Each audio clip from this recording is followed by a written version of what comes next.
Square plus b x plus c के पदों के गुणनखंड। आज हम उसी श्रृंखला में शेषफल प्रमेय की सहायता से बहुपदों के गुणनखंड करेंगे। यहाँ पर हमारे किसी भी प्रकार के गुणनखंड हो सकते हैं, 2 घात, 3 घात, 4 घात, यानी कैसा भी बहुपद दिया हो उसके गुणनखंड शेषफल प्रमेय की सहायता से किए जा सकते हैं। देखेंगे यहाँ पर आज हम आपको 4 प्रश्नों का अध्ययन कराएंगे जो कि आपके सामने लिखे हुए हैं। पहला प्रश्न है x की घात 3 minus 2x square minus x plus 2। ये हमारे 3 घात हैं। सामान्यतः हमारे पाठ्यक्रम में 3 घात के ही बहुपदों के गुणनखंड आते हैं, इसलिए केवल 3 घात के बहुपदों के गुणनखंडों का अध्ययन करेंगे। सभी का तरीका चाहे बहुपद वो 4 घात का हो, 5 घात का हो, 6 घात का हो, सभी का एक ही तरीका है। तो देखेंगे सबसे पहले यहाँ पर हमको बहुपद दिया है x की घात 3 minus 2x square minus x plus 2। सर्वप्रथम हम इसमें अपने पास से एक ऐसा बहुपद लेते हैं, या x जैसे कह सकते हैं कि x का एक मान ऐसा प्रयोग करते हैं जिस मान से ये बहुपद शून्य हो जाए, अर्थात ये गुणनखंड हो जाए। तो ऐसे में भी हमको ये ध्यान रखना चाहिए, हमारे पाठ्यक्रम में अधिकांशतः 1 plus minus 1 plus minus 2 plus minus 3, इससे अधिक बड़े प्रश्न नहीं आते हैं। अन्यथा अगर आते हैं तो हम कर भी सकते हैं। तो पहले हम जो कार्य करेंगे वो मौखिक कार्य करके देखते हैं, बाद में लिखते हैं। तो देखें जैसे यहाँ पर 1 और 2 स्थानों पर माइनस का चिन्ह और 2 स्थानों पर प्लस का चिन्ह है। तो सबसे पहले हम जो हमारा बहुपद दिया है उस बहुपद में कुल कितने 4 पद हैं, चारों पदों के गुणांकों का योगफल कितना है, ये सबसे पहले देखें। तो हम यहाँ देखते हैं गुणांकों का योगफल -2 -1 यानी -3 है, 2 और 1 3 प्लस 3 है। -3 और प्लस 3 जब जोड़ेंगे तो शून्य हो जाएगा, अर्थात हमारे गुणांकों का योगफल सामान्यतः ही शून्य आ रहा है। यदि हमारे किसी भी बहुपद के गुणांकों का योगफल सामान्यतः शून्य हो जाता है तो उसमें जो है हम मानते हैं, माना x माइनस 1 बहुपद का गुणनखंड है।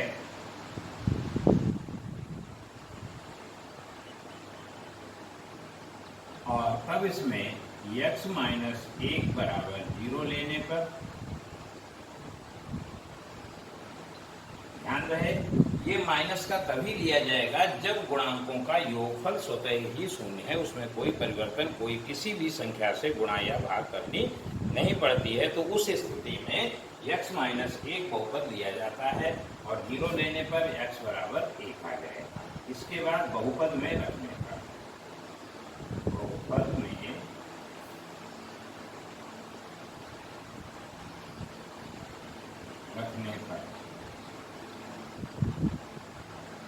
जब बहुपद में इसको हम रखेंगे तो देखेंगे यहाँ पर हमारे पास आएगा 1 का क्यूब -2 इंटू 1 का स्क्वायर -1 प्लस 2। अगली पंक्ति में आ जाएगा 1 - 2 - 1 प्लस 2 बराबर 0। यहाँ पर 0 ही आएगा। जब 0 आएगा तो हम लिखेंगे इसलिए x माइनस 1 बहुपद का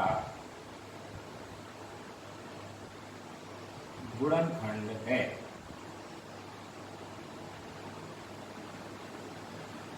आपको समझ में आ गया होगा। सबसे पहले क्या करते हैं, किसी भी बहुपद में देखिए द्विघात का जो बहुपद है उसके गुणनखंड करना हमने आपको कल बताया है, मध्यपद को विभक्त करके। जब हमारा उधर से नहीं है 3 घात 4 घात 5 घात जितने का भी है तो सबसे पहले उसके गुणांकों का योग करते हैं। बहुपद के जितने पद हैं उन सभी पदों के गुणांकों का योग। अगर योगफल शून्य आता है तो हम x माइनस 1 को इस बहुपद का गुणनखंड मानते हैं, फिर उसमें मान रख देंगे, वो शून्य आएगा। जब शून्य आ जाएगा तो यहाँ हमने माना था, अब जब शून्य आ गया तो ये निश्चित हो गया कि ये इसका गुणनखंड है। इतना कार्य हमको सभी प्रश्नों में करना है। अब इसके बाद अगला कार्य शेषफल प्रमेय की सहायता से। शेषफल प्रमेय कहाँ तक आ गई, यहाँ तक आ गई। इसको दूसरे नाम से गुणनखंड प्रमेय के नाम से भी जाना जाता है, क्योंकि इसका प्रयोग यहाँ गुणनखंड में किया जा रहा है। इसलिए अब क्या करेंगे, अब हम बहुपद की उच्चतम घात को देखेंगे। उच्चतम घात अर्थात यहाँ पर घात 3 है। जब 3 घात है तो ये जो हमारा गुणनखंड आया उसको हम 3 बार लिख लेंगे, थोड़ा थोड़ा दूरी पर एक ही पंक्ति में। अगर हमारी घात 4 है तो 4 बार लिखेंगे, 5 घात है तो 5 बार लिखेंगे, यानी जितनी घात है उतनी बार इस गुणनखंड को हम लिख लेंगे। इसके पश्चात अब यहाँ से तुलना करेंगे, एक एक पंक्ति देखेंगे। यहाँ x की घात 3 है, यहाँ पर हमारा x की घात 1 है। कितना अंतर है? केवल 2 का। जितनी घात का अंतर होगा वो हमारे पास आ जाएगा यहाँ पर, ठीक है। अब ये x की घात 2 हो गया, तो x की घात 2 हो गया तो x की घात 2 को यहाँ से मिलाएंगे और गिनती यहाँ से मिलाएंगे। यहाँ कितना है? माइनस का 1। यहाँ कितना है? गुणांक माइनस का 2। अब माइनस का 1 है, माइनस का 2 बनाना है तो हमें माइनस का 1 जोड़ना होगा। 1 का मतलब है x। तो हम लगा देंगे माइनस x। कैसे? अब देखो x और x की गुणा जब करेंगे तो x स्क्वायर हो जाएगा। x स्क्वायर हो जाने पर हमारे पास माइनस का x स्क्वायर और माइनस का x स्क्वायर माइनस के 2x स्क्वायर हो जाएंगे। दूसरा, अब देखें आगे क्या है, फिर से माइनस x है। अब यहाँ हमारे पास क्या आ रहा है? माइनस और माइनस प्लस, यानी प्लस का 1 हो गया। हमें कितना लाना है? माइनस का 1 लाना है। तो प्लस के 1 में हम कितना घटाएं या कितना जोड़ें कह सकते हैं कि हमारा उत्तर या हमारा योगफल -1 हो जाए। तो अगर हम इसमें माइनस के 2 जोड़ दें तो हमारा देखो -1 और माइनस माइनस ये हो गया, माइनस का 2 जब जोड़ेंगे तो -2 में प्लस का 1 घटेगा तो माइनस का 1 बच जाएगा। अब देखेंगे अंत में 2 एकम 2, माइनस माइनस प्लस, अंतिम पद अपने आप आ जाएगा, यानी यहाँ जो भी संख्या होगी वो उस गुणांक में आ जाएगी। अब क्या करेंगे? अगली पंक्ति में x माइनस 1 कॉमन हो जाएगा और ये हो गया x square minus x minus 2। अब देखें ये द्विघात बहुपद हो गया, इसमें मध्य पद को विभाजित किया जा सकता है। कैसे? ये हो गया x माइनस 1, कल बताया था x स्क्वायर, यहाँ जब गुणा करेंगे तो माइनस का 2 आएगा, यानी 2 संख्याएं जिनका अंतर 1 हो और गुणनफल 2 हो तो माइनस का 2 माइनस 1 और x माइनस 2। तो ये इस तरह से हमारे पास x माइनस 1 आ जाएगा और ये हमारा हो जाएगा x स्क्वायर माइनस 2x और प्लस x माइनस 2। तो यहाँ पर हमारे पास आ जाएगा x माइनस 1 और ब्रैकेट के अंदर पहले पद में x कॉमन होगा, x माइनस 2 आएगा और दूसरे वाले में प्लस का 1 कॉमन होगा, x माइनस 2 आएगा। तो इस तरह से ये अगली पंक्ति में हमारे पास उत्तर आ जाएगा x माइनस 1, x माइनस 2 और x प्लस 1। इसको हम इस तरह से भी लिख सकते हैं x स्क्वायर माइनस 1 इंटू में x माइनस 2। ऐसे भी इसका उत्तर लिखा जा सकता है। ध्यान देंगे यहाँ पर कि क्या किया, द्विघात पहले सबसे शेषफल निकाला, फिर उसके बाद इस प्रक्रिया को इसको फिर से एक बार समझ लो क्या है ये। इसमें क्या किया, घात 3 का बहुपद था इसलिए 3 बार इस बहुपद को लिख लिया। उसके पश्चात यहाँ से हम तुलना करेंगे पहले पद से। पहले पद में x की घात 3 है तो यहाँ पर x की घात 1 है, 2 कम है तो 2 आ जाएगी। अगर कोई संख्या दी होगी तो वो संख्या भी उसी से तुलना की जाएगी। आगे चलेंगे तो x स्क्वायर की गुणा करेंगे तो माइनस का x स्क्वायर आएगा। यहाँ पर हमारे पास माइनस का 2x स्क्वायर है, हमको माइनस का 1 मिला है, माइनस का 2 है तो प्लस के 1 की जरूरत और एक माइनस 1 की जरूरत है। तो माइनस से x से जब, क्योंकि यहाँ अगर स्क्वायर कर देंगे तो फिर क्यूब हो जाएगा, इसलिए x लिया, x और x का x स्क्वायर हो गया। अब यहाँ पर माइनस माइनस प्लस का 1 या माइनस का 1 इसलिए माइनस हो गया। इस प्रकार से ये फिर ये द्विघात बहुपद के गुणनखंड हो जाएंगे। इस तरह से ये इसका उत्तर हो जाएगा। अगला देखेंगे प्रश्न। अब देखें इसके गुणांकों को। यहाँ पर हम गुणांक देख रहे हैं तो देखो 1, ये माइनस का 3, ये माइनस का 9, ये माइनस का 5। तो देखें, अगर हम देखते हैं तो 3 और 1 4 और 5 9 और 9, यानी गुणांक या तो 18 हो रहा है अथवा 0 हो रहा है। 0 कब हो रहा है? अगर हमें प्लस का 9 माइनस का 9 मिला होता तो 0 हो जाता, जैसे कि पहले मिला। यहाँ पर हमारा क्या हो रहा है? 3 5 8 9 17 में से 1 है, यानी 16 शून्य नहीं है। शून्य नहीं है, इसलिए अब आगे क्या करेंगे? तो इस स्थिति में क्या है, अब हम देखते हैं चिन्हों के आधार, क्योंकि योगफल हमारा एक तरफ से देखो 1 और 3 4 और 5 9 ये बन रहा है और ये भी 9 बन रहा है, अर्थात है एक से ही। अंतर क्या था? यहाँ सीधे शून्य हो रहा था, इसलिए x माइनस 1 लिया। अब अगर हम प्लस का 1 ले लेंगे तो उधर जब जाएगा तो माइनस का 1 हो जाएगा। माइनस 1 रखेंगे क्यूब में, माइनस का 1 आएगा। यहाँ पर minus minus plus minus minus हो जाएगा। यहाँ पर माइनस माइनस प्लस का 9 हो जाएगा और ये माइनस का 5 है। अर्थात यहाँ पर हमें x प्लस 1 रखना होगा, क्योंकि गुणांकों का योग जो है वो प्रथम दृष्टया अगर चिन्ह बदल दिया जाए तो शून्य दिखाई देता है नहीं? दिखाई देता है। अगर कुछ चिन्ह बदल दिए जाए तो, यानी यह तो 9 का चिन्ह बदल दिया जाए, प्लस का 9 कर दिया जाए तो ये शून्य हो जाए, अथवा ये सभी माइनस कर दिए जाए, ये सभी प्लस कर दिए जाए और ये माइनस है, ये तो शून्य हो जाता। तो ऐसी स्थिति में हम मानेंगे, माना x प्लस 1 बहुपद का गुणनखंड है। जब हम इसको लेंगे गुणनखंड है, तो इस स्थिति में वही कार्य x प्लस 1 बराबर 0 लेने पर, x बराबर -1 व्यंजक में बहुपद में रखने पर या व्यंजक में रखने पर, बहुपद में रखने पर, जब बहुपद में रखेंगे तो हमारे पास क्या आ जाएगा? देखेंगे, -1 की घात 3 -3 इंटू -1 की घात 2 -9 इंटू -1 और -5। तो ये हमारे पास माइनस का 1 आएगा, ये भी minus minus plus minus, minus का 3 आएगा, ये प्लस का 9 हो जाएगा, ये माइनस का 5 है, जो कि बराबर 0 प्राप्त हो गया। 0 प्राप्त हो गया, इसलिए x प्लस 1 बहुपद का गुणनखंड है। अब यहाँ पर देखो, थोड़ा सा हम परिवर्तन करते हैं कि कहीं कहीं क्या है कि हमको ये चीज निकालने में थोड़ी सी कठिनाई आती है, लेकिन इसका दूसरा सलूशन है दीर्घ विभाजन विधि, एल्गोरिथम के द्वारा दीर्घ विभाजन करना, अर्थात यहाँ x प्लस 1 से इसको भाग देना। तो देखेंगे, पहले तो हम वही प्रक्रिया करते हैं, भाग की क्रिया बाद में बताते हैं। x प्लस 1 और x प्लस 1, ये हो गए 3 जगह।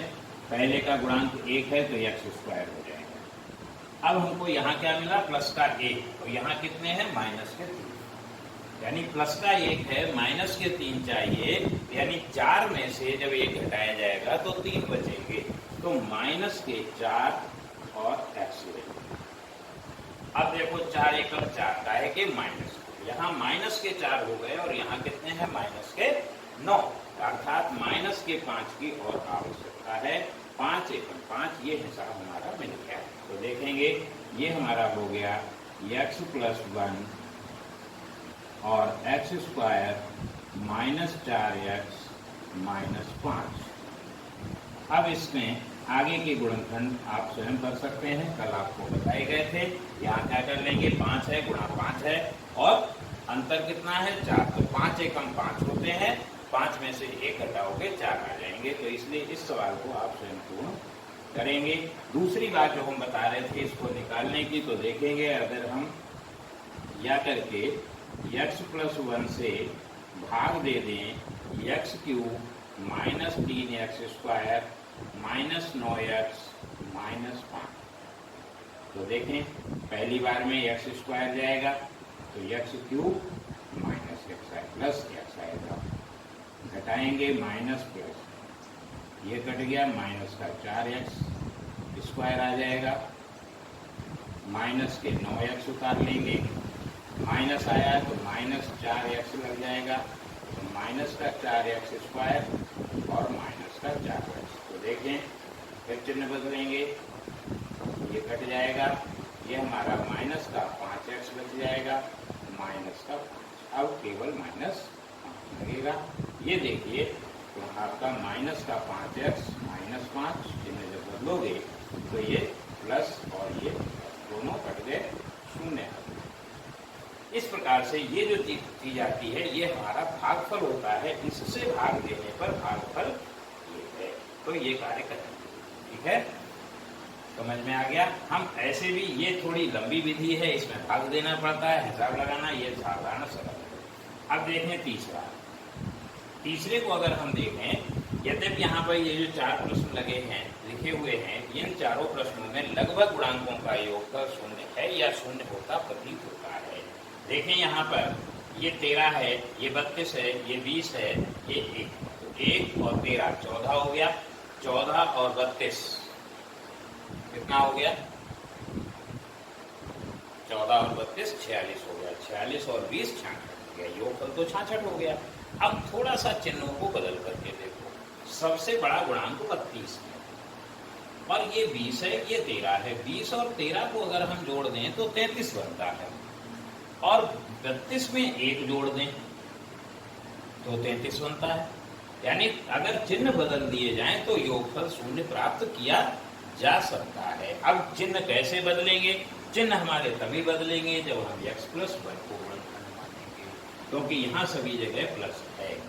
जब सभी जगह प्लस है, दूसरी बात एक और ध्यान रखेंगे, यदि सभी जगह पूरे बहुपद में प्लस है तो गुणनखंड भी प्लस के ही माने जाएंगे। तो यहाँ पर भी हम क्या करेंगे, माना x + 1 बहुपद का गुणनखंड है। जब बहुपद का गुणनखंड है तो वही प्रक्रिया x + 1 बराबर 0 लेने पर, x बराबर -1 बहुपद में रखने पर, जब बहुपद में रखेंगे तो ये आ जाएगा -1 का क्यूब प्लस 13 इंटू -1 का स्क्वायर प्लस 32 इंटू -1 और प्लस 20। तो ये हमारा आएगा -1, ये प्लस 13, ये -32, ये प्लस 20। तो ये हमारा 33 -33 हो गया, जो कि शून्य है। इसलिए x + 1 बहुपद का गुणनखंड है,